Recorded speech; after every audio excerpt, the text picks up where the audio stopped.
Hey guys, in this video I'm going to be going over some of the hardware that I've added here as well as some things that I've added to the software. Um, as far as the hardware is concerned, I've built a shield for my Raspberry Pi. The purpose of this shield is to give the Raspberry Pi direct control over these two motors without having to go through a kind of a messy breadboard. It just plugs into the top of the Pi directly. You can see there's a bank there that the pins of the Pi can plug into. And so I could even get a lot more use out of the pins of the Pi if I just use a few more of the lines there. You can see how I've soldered onto the top of the bank, just the wires that I need. There's a couple of stepper motors that have been set to the correct current limit.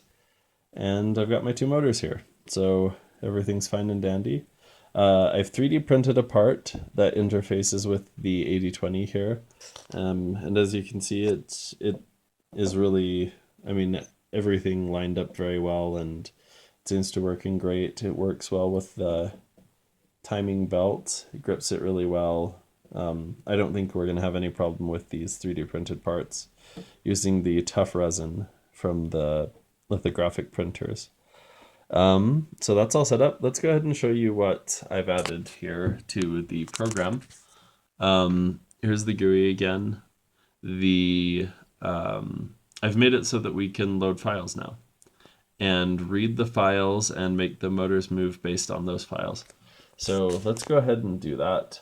There's an open now. So if I go File, Open, then I have a couple of DXFs here.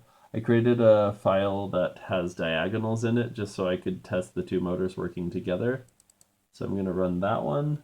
And I added a couple of buttons here. List elements will tell me the information about the file. And I can kind of scroll here and see, what the elements are and what their properties are. Element 10 is a line, for example. But let's look at what the actual cutting does. So if we go and click Cut Elements, as soon as I click that, it's going to start moving the motors in the way that they would need to move in order to cut the different geometries in this thing. I only have it cutting for lines right now, but in the future I'm going to add arcs and circles and then possibly even splines if I get to it. So let's go ahead, I'm going to click that. So now it's reading that file, so that one's spinning. So those spinning together meaning it's found a diagonal. Now I think that's the Y motor. Then there's something that's just in the X and Y, something in the X, something in the X and Y, something in the Y.